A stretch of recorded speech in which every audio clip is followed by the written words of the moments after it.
Sir నమస్కారం sir. నమస్తే అండి. సార్ సినిమా ఇండస్ట్రీని ఒకవైపు పైరసీలు, మరోవైపు లీకులు రెండూ కూడా వెంటాడుతున్నాయి సార్. మనం చూస్తే పైరసీల మీద వీళ్ళు ఒక ఉద్యమం చేస్తామని చెప్పేసి దిల్ రాజు గారు కూడా మొన్న అనౌన్స్ చేశారు. పైరసీ జరుగుతుందని చెప్పేసి ప్రెస్ మీట్ పెట్టి వాళ్ళు ఆవేదన వ్యక్తం చేస్తున్నారు. మరోవైపు కొత్త సినిమాలకు సంబంధించిన లీకులు జరుగుతున్నాయి. ముఖ్యంగా సార్ మహేష్ బాబు గారు అండ్ రాజమౌళి గారు సినిమాకి సంబంధించి దాని పైన ఎటువంటి ఎక్స్పెక్టేషన్స్ ఉన్నాయో మనందరికీ తెలిసింది. ఆ సినిమా అంటే షూటింగ్ జరిగేటప్పుడు కూడా చాలా కండిషన్స్ పెట్టారు. ఫోన్స్, మొబైల్స్ అలౌ లేదు. ఇంత స్ట్రిక్ట్గా నడుస్తున్నప్పటికీ సినిమాకి సంబంధించిన 2 లీక్ అయ్యాయి. మొన్న మనం చెప్పుకున్నాం కాశీ సెట్ ఒకటి లీక్ అయింది. మళ్ళీ ఇప్పుడు ఒక వీడియో క్లిప్ మహేష్ బాబు గారికి సంబంధించిన వీడియో క్లిప్ లీక్ అయింది. అది దాన్ని చాలా ప్లాట్ఫామ్లో పెట్టేసి మొత్తం కూడా పుష్ చేసేస్తున్నారు. సో ఈ విధంగా లీకులు వెంబడి దీనివల్ల ఏమైనా ప్రమాదం ఉందంటారా, లేకుంటే ఇది సినిమా ప్రమోషన్కి ఏమైనా హెల్ప్ అవ్వచ్చు అంటారా? మరి ఏ విధంగా చూస్తారు సార్ ఈ పైరసీలు, లీకులకు సంబంధించి మీరేం చెప్తారు? అంటే మీరే అన్నారు కదండి, ప్రమోషన్కి ఏదైనా ఉపయోగపడుతుందా అని. ప్రపంచం మాట్లాడుకుంటుంది కదా దీని గురించి. ఇలా లీక్ అయింది అని 10 మంది మాట్లాడుకుని చూస్తారు. అది ఏమిటి అనేది క్యూరియాసిటీ. మహేష్ బాబు అలా నడుచుకుంటూ వచ్చి ఎక్కడో మోకరిల్లాడు. మోకాళ్ళ మీద కూలబడ్డాడు ఆయన.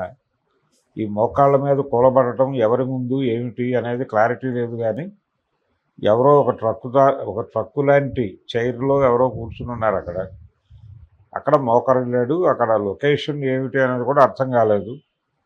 జస్ట్ అలా నడిచి రావటం, నెడుతున్నారు అతన్ని. ఒక యూనిఫామ్లో ఉన్నటువంటి మేబీ ఏదో దేశపు మిలిటరీ అధికారిలాగా అనిపించాడు అతను. ఇంకొక యువతల ఇతను ఆ మోకాళ్ళ మీద కూర్చున్నప్పుడు అవతల ఆపోజిట్లో ఉన్నటువంటి క్యారెక్టర్ కూడా ఏదో యూనిఫామ్లో ఉన్నట్టుగానే కనిపించింది. ఇది ఒక ఫారెస్ట్ అడ్వెంచర్ అని చెప్తున్నారు. మరి ఫారెస్ట్ అడ్వెంచర్లో ఈ సీన్ ఎలా ఎమర్జ్ అవుతుంది? అదేదో ఎడారిలా అనిపించింది ఆ షాటు. ఏదైనా కావచ్చు, అంటే దానికి లింకులు, లీడులు ఏమీ లేవు. కానీ ప్రపంచం అయితే మాట్లాడుకుంటుంది దీని గురించి. ఏం జరుగుతోంది? అయ్యో రాజమౌళి, అయ్యో మహేష్ బాబు సినిమా, అయ్యో నారాయణ గారు, ఏం జరుగుతోంది? ఇలా సినిమా లీక్ అయిపోతుంది అని ఒక ఆవేదన వ్యక్తం చేయొచ్చు. నిజానికి లీకుల ద్వారా భారీ ప్రమాదం ఉండదు అనేది గతంలో అత్తారింటికి దారేది అనే సినిమా ప్రూవ్ చేసింది. ఆల్మోస్ట్ ఇంటర్వెల్ వరకు సినిమా లీక్ అయింది. ఇంటర్వెల్ తర్వాత సినిమా ఏమిటి అని చూడటానికి జనాలు థియేటర్కి వెళ్ళి రికార్డు స్థాయిలో కలెక్షన్స్ ఇచ్చారు. కాబట్టి ఇది డెఫినెట్గా ప్రమోషనల్ యాక్టివిటీ లింక్ అయినటువంటి ప్రోగ్రామ్గా అనుకోవచ్చు. అలా మరక మంచిదే అన్నట్టుగా లీకు మంచిదే అని ఇది మేబీ అంటే యూనిట్లో చాలా దగ్గర వాళ్ళు, అంటే పెద్ద డిస్టెన్స్ నుంచి తీసినట్టుగా కూడా అనిపించలేదు. సమ్ ఎక్స్టెంట్ ఆ ఏరియాలోనే ఉన్నారు ఎవరో తీసిన వాళ్ళు. జనరల్గా అక్కడ సీసీ కెమెరాలు అది మాత్రమే కాదు, చాలామంది వాళ్ళ స్టాఫ్ వాచింగ్ ఉంటుంది. ఇంతమంది కళ్ళు కప్పి ఆ వీడియో ఎవరో తీశారంటే వాళ్ళలో వాళ్ళే ఎవరైనా తీసి ఉండొచ్చు కూడా. ఇలా ఎవరో ఒకళ్ళు, అంటే యూనిట్కి సంబంధించిన వాళ్ళే ఎవరో ఒక ప్రయత్నం చేశారు. కాబట్టి మరక మంచిదే అనే సిద్ధాంతం ప్రకారం ఇదేదైనా లీక్ అయిందేమో అని ఒక డౌట్. లేదు, నిజానికి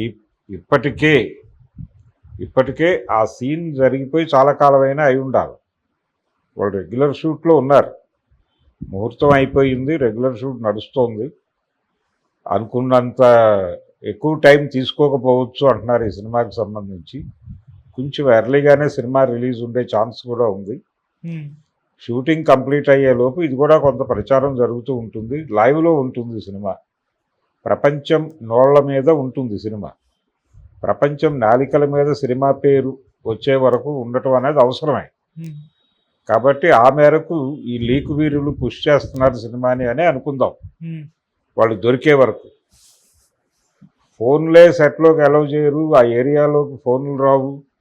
ఇన్ని ప్రికాషన్స్ తీసుకుని, ఇన్ని జాగ్రత్తలు తీసుకుని ఇంత దగ్గరగా వీడియో వచ్చిందంటే అది క్లోజ్ సర్కిల్లో నుంచి జరిగింది. అందుకని అన్ని విధాలుగాను అనుమానించదగ్గ వ్యవహారమే ఇది. ఏ అనుమానం అయినప్పటికీ పాజిటివ్ రిజల్ట్ వచ్చే అవకాశం అయితే ఉంది. ఓకే. ఈ లీకుల ద్వారా ఒక పాజిటివ్ రిజల్ట్ అయితే రాబడతాడు రాజమౌళి. ఓకే వ్యూహాత్మక లీకేజ్గానే భావిద్దాం. ఓకే. అండ్ సార్ ఈ సినిమాకి సంబంధించి ఎప్పుడు రిలీజ్ అవుతుందా అని చెప్పేసి ఒక 4-5 సంవత్సరాలు అయితే ఫ్యాన్స్ ఎక్స్పెక్ట్ చేసి పెట్టుకున్నారు. కాకపోతే సినిమా షూటింగ్ చూస్తుంటే ఇంత వేగంగా కంప్లీట్ అవుతుంది. నెక్స్ట్ ఇయర్ ఏమైనా ఎక్స్పెక్ట్ చేయొచ్చా సార్? నెక్స్ట్ ఇయర్కి అంటే ఈయన షూట్ అయిపోయిన తర్వాత దాని తర్వాత పోస్ట్ ప్రొడక్షన్ వర్క్ చాలా హెవీగా ఉంటుంది. ఈ పోస్ట్ ప్రొడక్షన్ వర్క్ మీదే ఎక్కువ టైం తీసుకుంటారు వీళ్ళు.